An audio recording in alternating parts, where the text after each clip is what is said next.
because I know we signed this up. Mhm. I should be able to record, but we'll talk about that. So welcome everybody. My Thank name you. is Natalia Rasavon. I'm just kidding. But to start the meeting again in a really quick manner, if you want to access these resources, you go to bit.ly/RUSDMPE. MPE is standing for Montessori Parent Education. I was showing you all the resources that you can access. There's a link here to videos on how to with Resin Unify. Um, CISA and Google Classroom are the two platforms that we use with the students. I also talk about Infinite Campus. If you do not remember or you do not have an Infinite Campus um, um, account, make sure that you call the office and Miss Lisa will give you a code that you are going to need to enter to create your account. Why is it important to have an Infinite Campus account? Because that's the account that is going to be with your student for the whole time they're in Resin Unify. So if your child joined when he was in K3 and graduate in 12th grade, they're gonna have the same account and you're gonna have the same access through those years to see what's going on with your child, including um, grades, including notifications, including attendance, including you name it. I know that around fourth grade, Resin Unify offer violin classes. So if you get a violin from the district, that's going to be an Infinite Campus. So there are things to be aware of. The technology that you guys have at home is logged into Infinite Campus. So just to make sure that you guys are aware of those kind of things. But again, like I was pointing out here, you can explore a lot of the resources that you have here. When you log in, they're going to take you to your child account. Something I want to point out here, we have something called Tumble Books. They may not be showing in your class link. So I want to show you how you can add something that you are interested to have into your child class link. When you cannot find, let's say I'm showing you today Tumble Books. So Tumble Book is a great resource because it's free books. Free books that the students can read at home. I mean, look at this. This is one of my favorite books. I have it autographed by the author. Mama, Do You Love Me? I don't know if you guys ever read that book, but it just like the first time I have a child, I had to get it for my child. But you can read it online, and the cute thing is that it will read it for the child.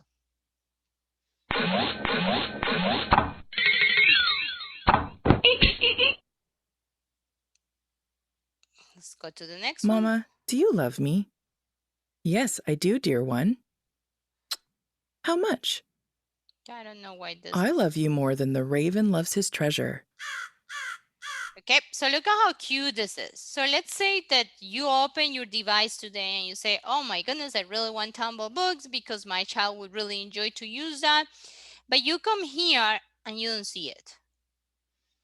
Natalia lied to me. How come? She probably have it because she's the tech integrator. No one else have it. Nothing like that. So the easiest way to find something in your class link when it's overpopulated is by going into the search button. If I went on the search button and I cannot find it, I'm gonna go to the plus right here. This plus is gonna take you to the Resin Unify application library. So when I click right there, it's going to take you to this page. I highly suggest you to look right here in Resin Unify SD library, because whatever is in here is going to be in this specific place. You may say, oh, I'm going to look in grades K4 to 5, but they may have placed that application somewhere else. So that's the reason I always suggest people to come here, click right there. You will be able to see all the applications. I know Montessori teachers are a big fan of Britannica School. I love Britannica as well for research, and it's really cool because it's age appropriate. We have something called cultograms, another amazing applications for geography. The students love that application for research as well. You will find the Brain Pop and the Brain Pop for older kids. So if you do have kids older at home, make sure that you utilize all those things. So look at this, vocabulary, discovery, all those are awesome applications. But let's focus right here and go to find Tumble Books. So I'm going to type Tumble Books, and I may spell it wrong. Yeah, you see, I was spelling it with an H. It's not an H. So as soon as I start typing Tumble Books, it shows all the kind of Tumble Books that I have. So let's see this Tumble Book Junior. Look at this, it's giving me this button to add it to my library. So when I click right there, it says that it's successfully added to my library. Most things when you add it, they will be found at the bottom of your screen, as you can see right here. So when I click here, it's gonna take me to the Tumble Books Junior for kids. You have ebooks, you have read alouds, you have even videos, graphic novels, etc. You name it, you will find it. Something else besides that that I wanna point out today is a great resource. And I forgot to take it out here. I'm gonna look for it. Forgive me for this, you guys. The Racine Public Library just purchased a new program. And let me find it right here. Books. Books resources right here. It's called the Live Box, and I don't know if you guys hear about it. It's a free resource the Racine Public Library has. It also has tons of books that you can utilize with the kids. You do not need a library book. You do not need anything like that. Soon as you go to the Racine Public Library page, you can look for interactive children books. It's gonna take you to this page where you're gonna be able to find fiction, and you're gonna be able to find non-fiction, world languages, etc. So these are awesome applications that you actually can use at home with your child. So when I click on it, again, it's gonna take me to a massive library. So when people say, I don't have nothing to read at home with my child, I don't know what to do, we do have resources. We just need to look for them or ask about. Sometimes people say, oh, I'm just gonna ask you a stupid question. I always tell people there are no stupid questions, because the question that you have, I bet you money other 20 people has. So when you guys have questions, do not hesitate to contact Miss Lisa. She most likely is gonna ask me, and most likely I going to answer to her. When I do not know an answer, I do my best to research it, find it out, and try to help you guys. So because, you know, students are the first for me, and I'm here to help you all and be successful at school, either in person or virtually. So that's some of the things I want to share with you today. Thank you for having me today here. If you guys have any question, please again, do not hesitate. And anybody has any questions here? I did. Yes, Sorry. go ahead, Carmen. I raised my electronic hand. I should have just taken it off mute. So, Oh, sorry, I wasn't looking. no, it's okay. So my question is I know that we have everything downloaded on our kids' Device. tablets that they have, but is there a way that we can mirror what they have on our own? Because like I'm trying to give my daughter independence, but at the same time, I need to know she's not clicking on stuff that's crazy, right? So Absolutely. I want to be able to, I know that you can do that on other devices, but I'm wondering if the school's devices are set up, we can't. Okay. No, Just one. unfortunately, at this point, we do not have that resource available. We unfortunately cannot mirror or see what the students are seeing. I mean, I guess the long way or the long answer for that will be go back and look in the history. So there are so many things. And again, you know, you may not know where to find the history. You may say, well, I don't have a clue where the history is. So if you can help me with that, you guys are able to see my screen, right? So Yeah. when you go into your Chrome device, usually you will know that your child is signed in because their picture, their logo, whatever it is going to be showing right here on the top. This is what we call the browser because we are a Google district. Our devices are Google. So like your children have Google tablets. what we call Chrome tablets. So the browser that they use is called Chrome. Chrome is that little circle, the circle with colors, right? So browsers is where you go to search for stuff. So you will notice that your child picture will be right there, and next to the child picture, symbol, whatever it is, you're gonna find 3 dots. Those 3 dots are the vertical ellipses, and that's the menu to Chrome. When you go there, you actually can go here to history, and you can check the history of your child. So you can go to history, and you will see everything your child has visited with time, and also by dates. So like, obviously, you know, it's not like I work with technology or anything that you guys can see like every second I'm in something different. But yeah, I'm like, oh, obviously my history is probably going to be way longer than your children's history. But you can see also that they are divided by dates. So you can search something by date, like say, I don't know, November, you see November 1st. Maybe let's find November 9. Okay, apparently I didn't turn on my computer on November 9, but you can see November 6th, November 5, November 2nd, and you can see the history right there. Okay, so Can I that's ask a follow-up question? Sure, go ahead. So is there a way that I can block certain websites or applications? Yes, you can. You can block certain websites. The only thing is that make sure you're not blocking YouTube. That's a #1 question that parents have asked me before. Can I block YouTube? Unfortunately, at this point, we don't recommend blocking YouTube because a lot of teachers are using YouTube for teaching. So FYI, but you can. Yeah, that was actually my #1 because my kids just go down black holes in that. I know. So at this point, you cannot. Let me work on a video on how to block other stuff. But at this point, unfortunately, you cannot block YouTube. So is it just like blocking YouTube is disabled on the devices? Because I think that I've attempted it, but it always goes back, like goes away when I reboot the device. Just because we are using it for instruction, so it's probably the reason that is rebooted. But yeah, unfortunately, you know, we cannot block applications on individual devices. When we do something, we do it in massive levels. So let's say we are blocking this for whole Montessori or for the whole district, and at this point we cannot block YouTube.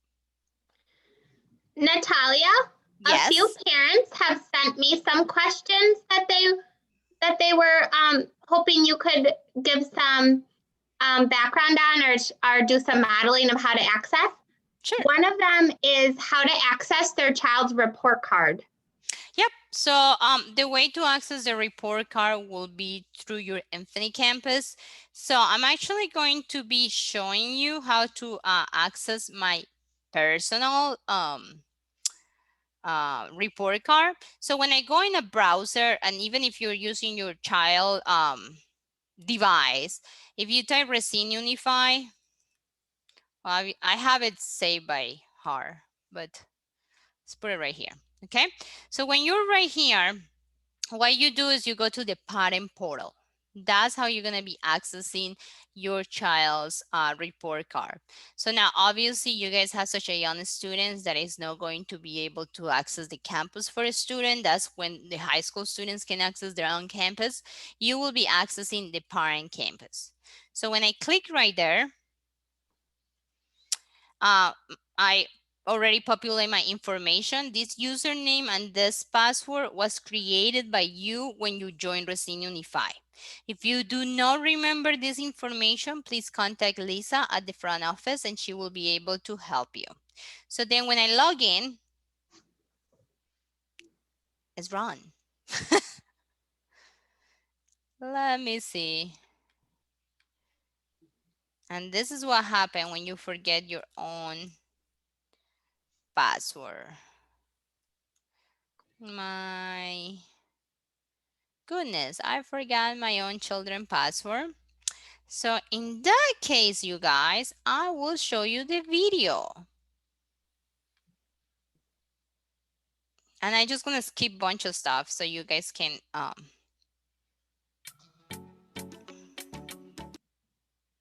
so yeah, you sign in. So right there.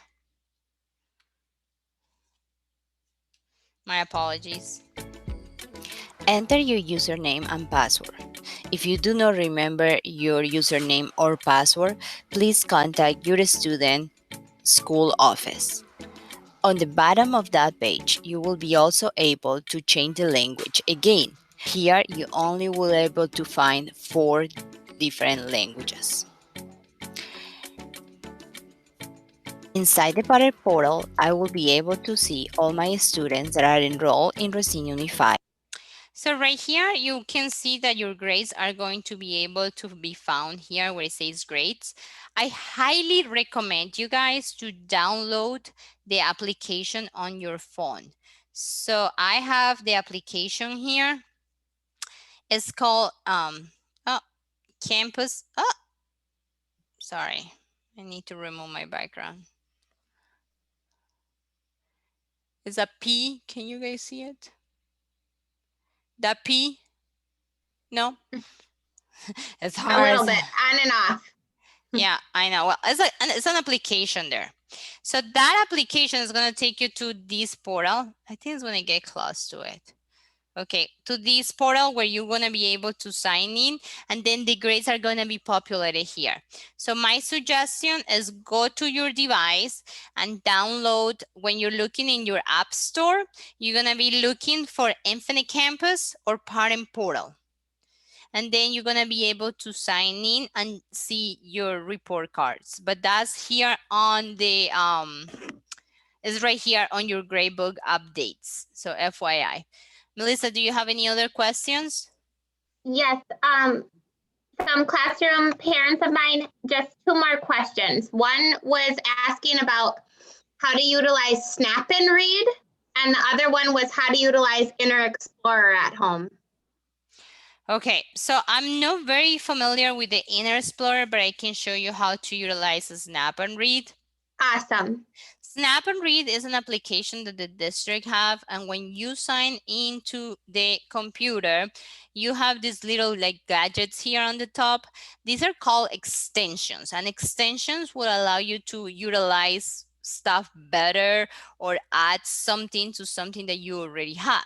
So like this one here, like the one that looks like a target, I don't know if you guys can see it very well. I cannot make it bigger at this moment because it's in that little bar. It's called the Snap and Read.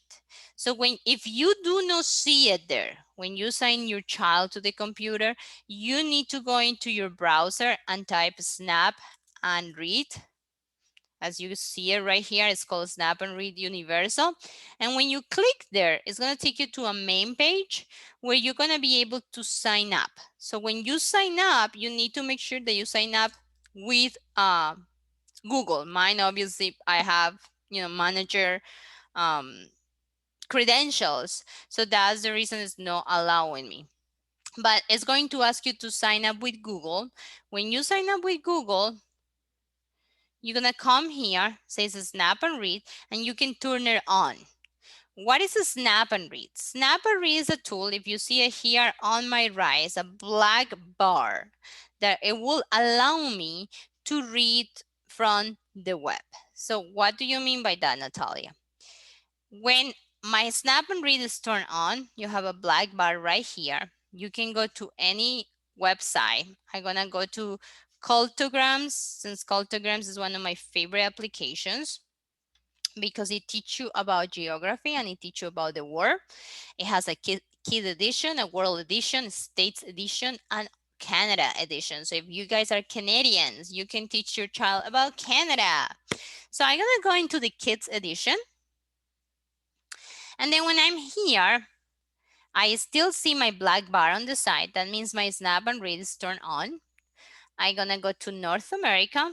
And then from North America, let's say I'm gonna read about, I don't know, Greenland. Your child may not be able to read this. This may be a lot of information, right? That, you know, a 3, 4, 5-year-old is unable to read. Sometimes me as an adult, I'm unable to read it. I think this page is not a good example because they already have like a built-in place where you can play it. But let's say that the website that you are at doesn't have this option. What you do is you come here to your Snap and Read. You click in the speaker.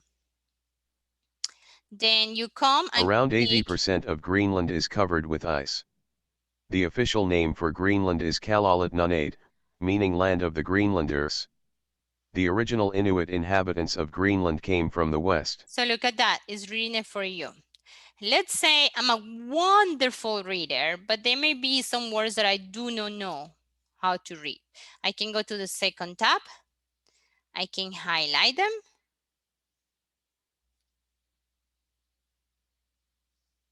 Greenland. And it will read it for me. I can also grab the third tab, and this is the simplifier.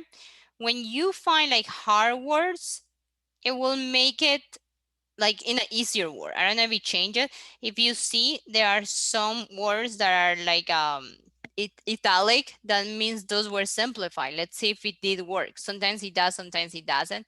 Just so you know, like the estimate didn't change, hemisphere didn't change, but there are some times that it does work. If you have another language, it can change it to a different language.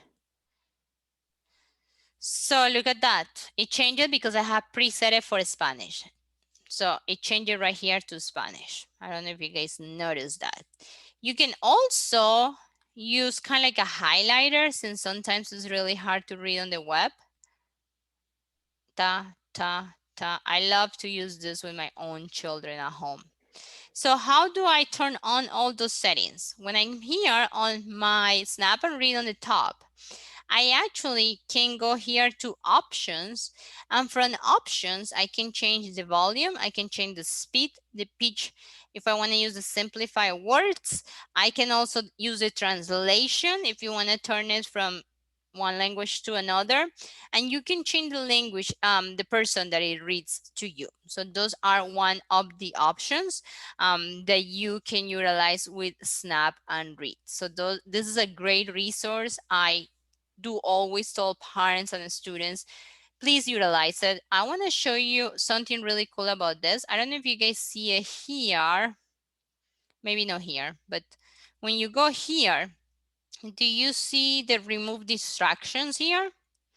This is a great tool when you are in a really busy website. Let's put CNN, right? So I'm gonna go to CNN and I wanna read an article. And sometimes when we are on the web, we're gonna find thousands of news and stuff that we don't need to listen to, blah, blah, blah. Let's say I wanna read this article. So when I go to the article, wait for it, because sometimes it comes with extra stuff. Maybe this one didn't come with the extra stuff, but let's say this thing has a lot of stuff. I can go to my Snap and Read and I can say remove distractions. Oh yeah, it is coming. The distractions are coming up. And when I say that, nothing happened. Oh, right there. So it removed the distractions, it removed the video, it removed everything and has just the article with the things for you to read without anything else. So this is an awesome tool to utilize. I can teach you again how to use it in a different time if you guys are interested, but right now I have to go to a different meeting. So thank you, Natalia. you're super welcome. I know it's hard to believe that I have a meeting from 7 to 8. I had one more quick question. I don't even know if it's relevant for you specifically, Natalia, but maybe for Lisa. The students in K3 through 2nd in the Google Classroom, they don't see the different, my 2nd grader sees gym class and art class like separately so that they can click on the links for those meets. but it doesn't show up in my kindergartners. She only has one Google Classroom, just her primary teacher. So I always have to navigate through email to find the classroom links for gym and art and music. Is it Stephanie, possible to add those? who's your teacher? Who's the kindergarten teacher? Miss Kim. Okay, I will talk to her and try to help her set it up that same way, because that's personal preferences of the teacher. She may not be aware of how to set it up, so I actually can walk her through the process. Okay. Okay, so Ms. Lisa, if you remind me of that tomorrow, I will be more than happy to do that. Thank you. No And problem. then I will stay on for like another 10 minutes, Miss Natalia. Thank you so much. I sincerely appreciate you. No problem. And then I will stay on, and if you guys have more questions, I probably won't be able to answer them if they're tech related, but I will write them down and then I'll touch base with Natalia and I'll email. Susan, do you want to email me? Yeah, I can. Okay, Yeah. perfect. Thank you so much. I appreciate it. Thank you. See you Thanks. guys later. Take care. Bye-bye. Thank you. Okay, does anybody have any questions they want me? Wait, Miss Lisa, because you didn't, if I stop the meeting, you're all gonna go. Oh, wait, I thought I was the person. So the funny thing is that she's the host, but for some reason, I don't know what happened. Yeah, I make you the host right now. Thank you. So Okay. you can go. Yeah, thank you. Text me if you guys go away. Sorry, I will just reconnect. I have everybody's names and I'll send an apology email. Okay. Okay, we should be good. All right, bye. Bye. Thank you. No problem.